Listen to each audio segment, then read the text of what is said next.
Assalamualaikum warahmatullahi wabarakatuh. Kami dari kelompok 3 yang beranggotakan sebagai berikut, yaitu ada Anissa Indriana, Dian Ardi Pratiwi, Rio Dimas Maulana, yaitu saya sendiri.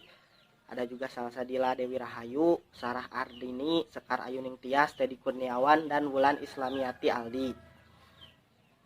Kami dari kelas Sistem Informasi Akuntansi kelas B dengan dosen pengampu Bapak Mudrika Alamsyah, SE, MSI, AK.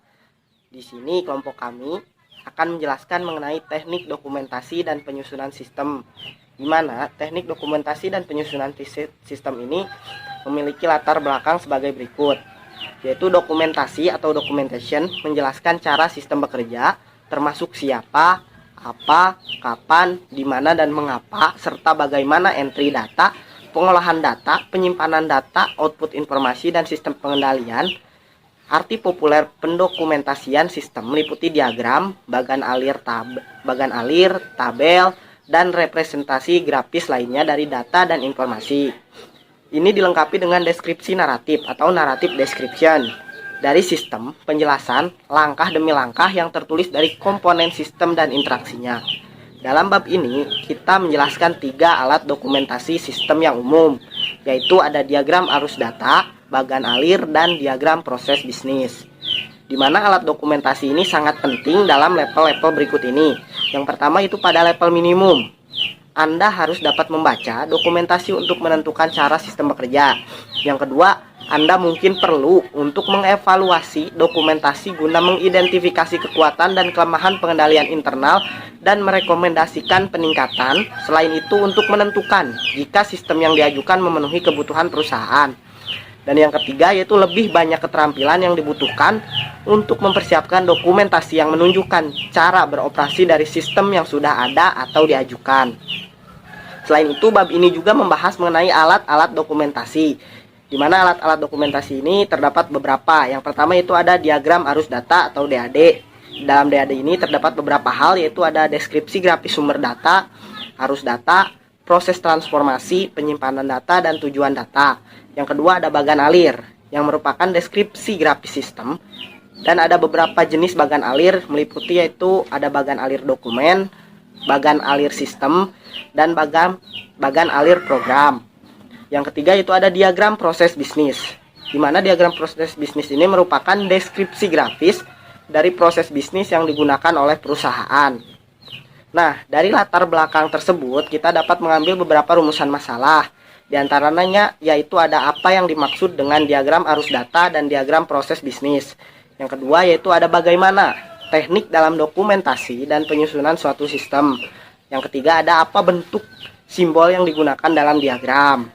Nah, dari rumusan masalah tersebut diharapkan kami dan audiens untuk lebih mengetahui pemahaman diagram arus data dan proses bisnis, serta memahami teknik yang digunakan dalam dokumentasi dan penyusunan sistem, dan juga untuk mengetahui simbol-simbol yang digunakan dalam penyusunan sistem, sehingga kita dapat menambah pengetahuan kita dan audiens mengenai teknik dokumentasi dan penyusunan sistem. Berikutnya mengenai diagram arus data akan dijelaskan oleh teman saya, yaitu Wulan Islamiati Aldi. Baiklah, perkenalkan nama saya Wulan Islamiati Aldi. Pada kesempatan kali ini saya akan menjelaskan mengenai pembahasan yang pertama, yaitu diagram arus data.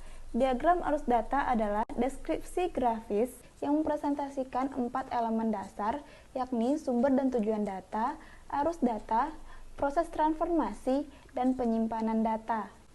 Teknik ini digunakan untuk mendokumentasikan sistem yang digunakan sekarang dan untuk merencanakan serta mendesain sistem yang baru. Dalam menyusun diagram arus data ini tidak memiliki cara standar, dikarenakan setiap persoalan yang berbeda akan memerlukan metode yang berbeda pula. Pada dasarnya, diagram arus data ini memfokuskan pada aliran data dalam organisasi. Terdapat 5 simbol dalam diagram arus data ini.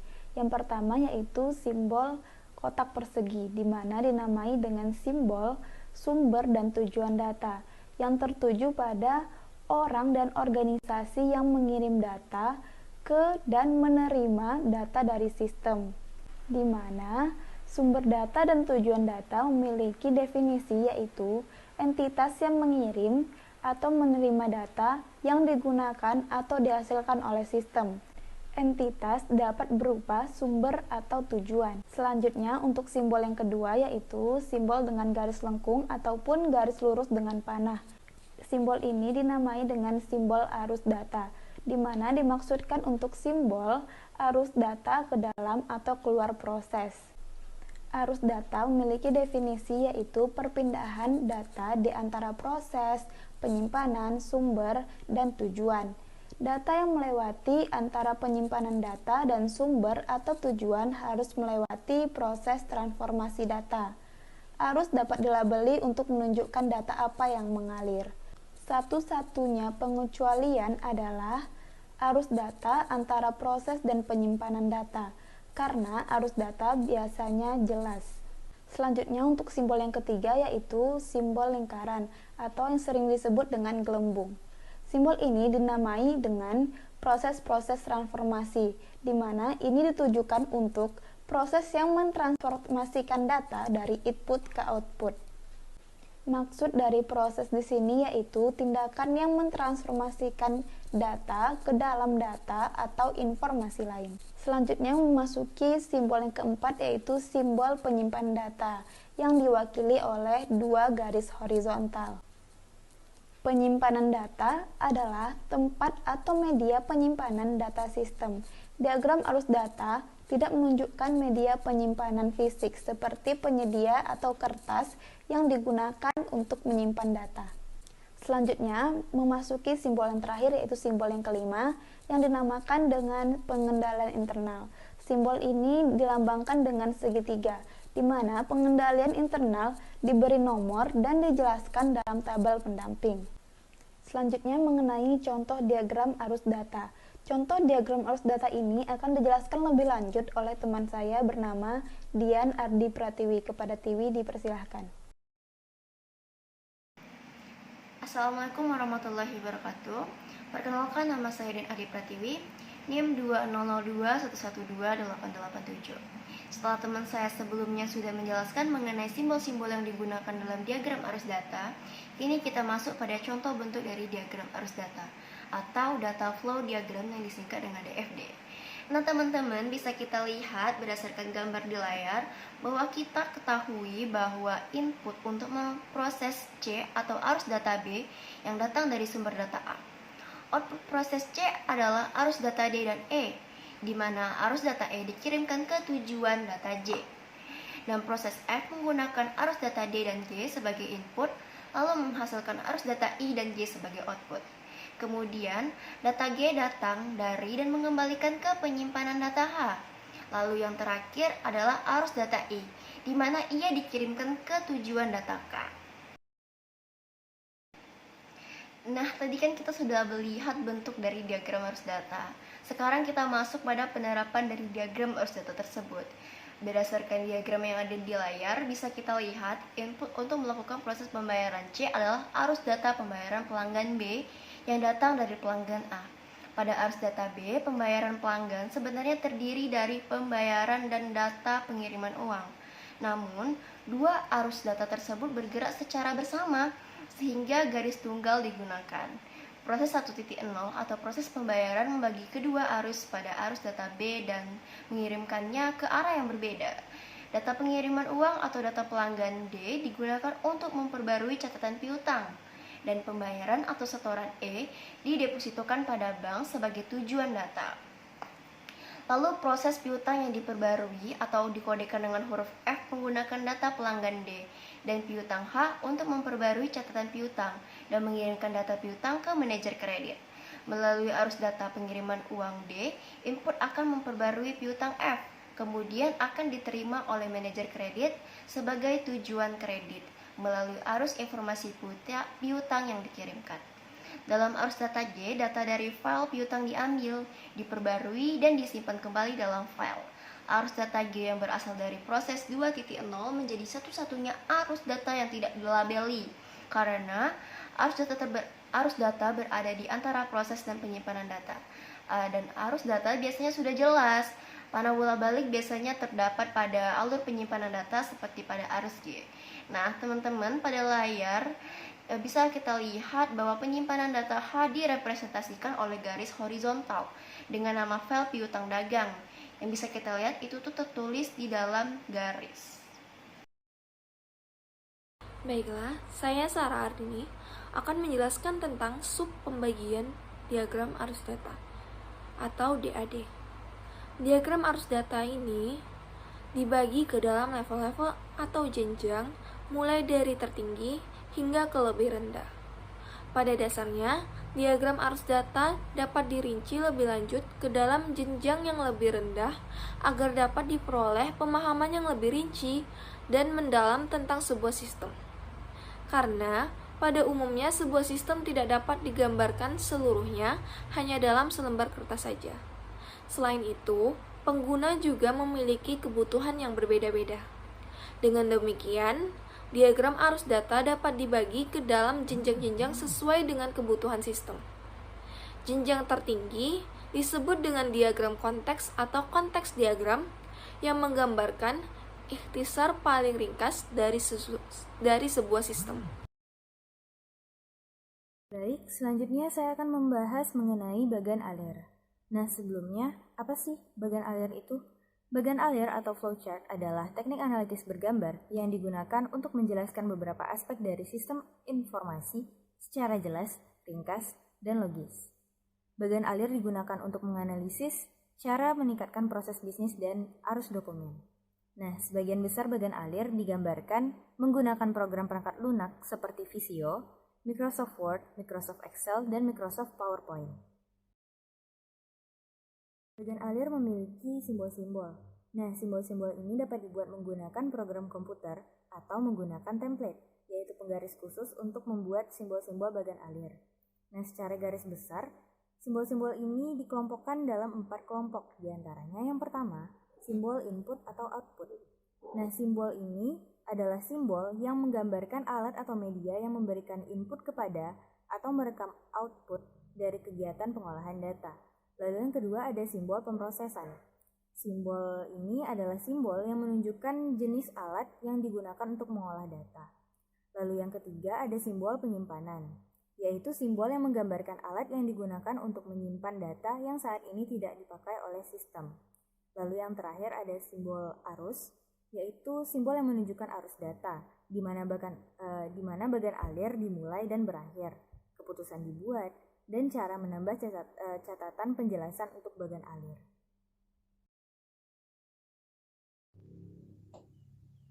Selanjutnya, saya Salsadila Dewi Rahayu dengan NIM 2002-110-171 akan menjelaskan tentang jenis-jenis bagan alir. Terdapat 3 jenis bagan alir, yaitu bagan alir dokumen, bagan alir sistem, dan bagan alir program. Yang pertama yaitu bagan alir dokumen atau dokumen flowchart. Bagan alir dokumen menggambarkan aliran dokumen dan informasi antar area pertanggungjawaban di dalam sebuah organisasi. Bagan alir ini menelusuri sebuah dokumen dari asalnya sampai dengan tujuannya. Secara rinci, bagan alir ini menunjukkan dari mana dokumen tersebut berasal, distribusinya, tujuan digunakannya dokumen tersebut, kapan tidak dipakai lagi, dan hal-hal lain yang terjadi ketika dokumen tersebut mengalir melalui sebuah sistem. Bagan alir dokumen bermanfaat untuk menganalisis kecukupan prosedur pengawasan dalam sebuah sistem, seperti internal checks dan pemisahan fungsi.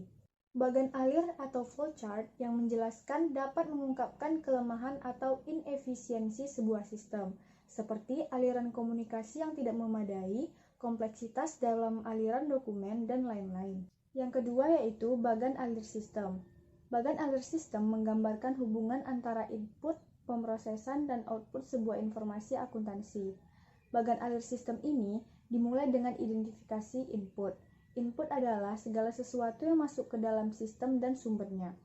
Input dapat berupa data baru yang masuk ke dalam sistem, data yang saat ini tersimpan dalam sistem untuk digunakan di masa mendatang, atau gabungan antara keduanya. Setelah input, berikutnya adalah bagan alir pemrosesan, yang dapat mencakup lebih dari satu tahap pengolahan data. Dan bagian ketiga adalah berupa bagan alir output.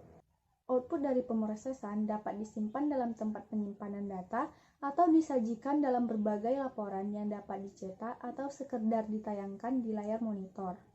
Secara universal, bagan alir sistem ini dipakai dalam sistem kerja dan merupakan sarana berkomunikasi yang efektif di antara para pekerja. Bagan alir sistem ini merupakan alat yang sempurna untuk menguraikan arus informasi dan prosedur dalam sebuah sistem informasi akuntansi.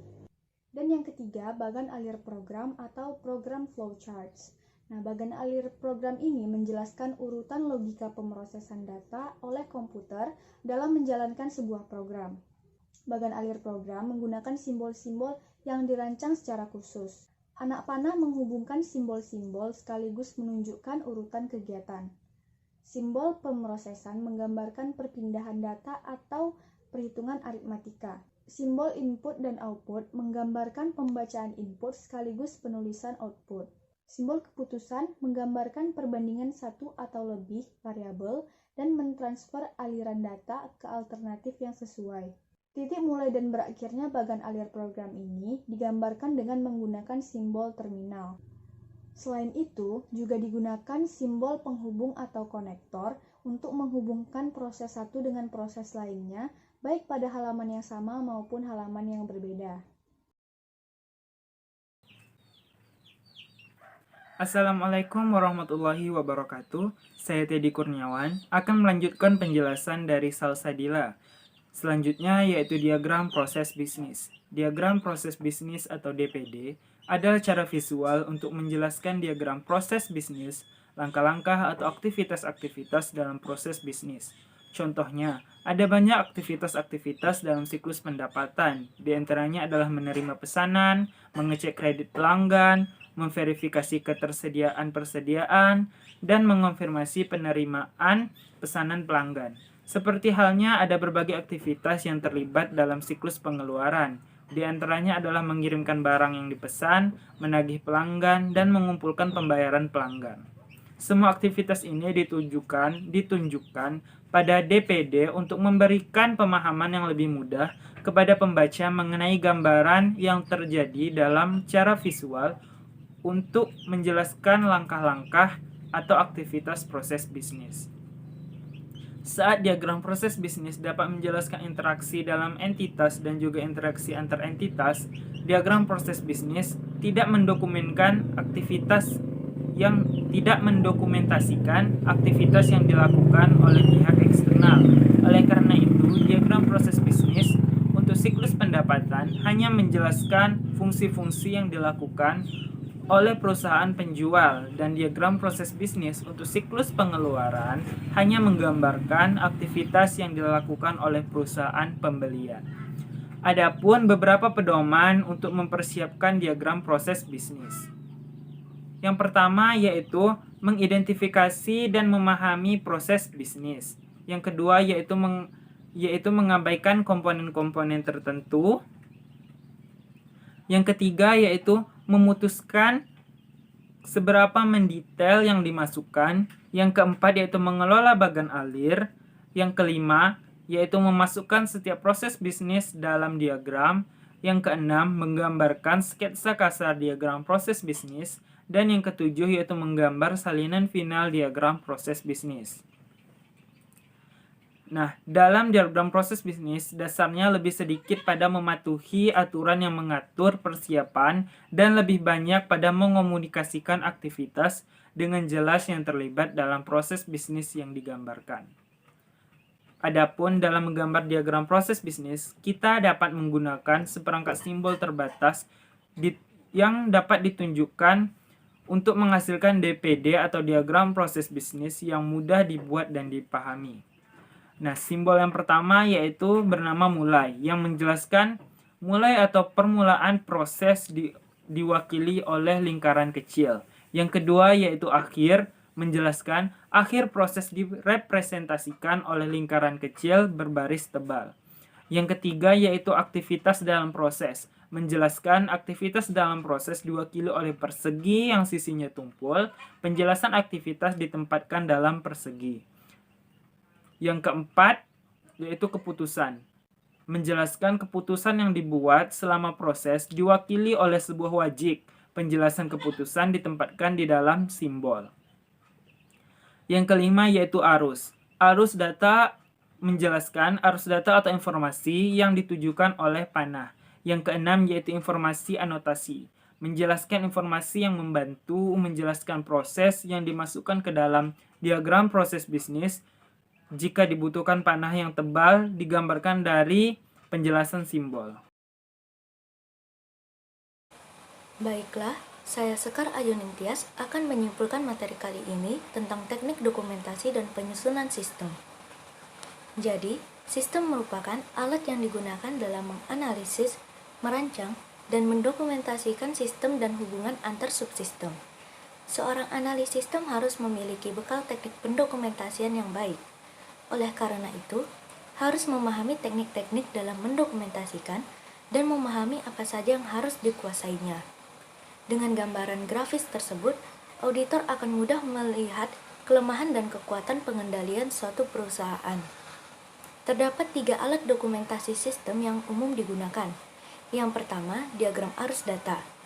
Yang kedua, bagan alir yang terdiri atas bagan alir dokumen, bagan alir sistem, dan bagan alir program. Dan yang ketiga yaitu diagram proses bisnis.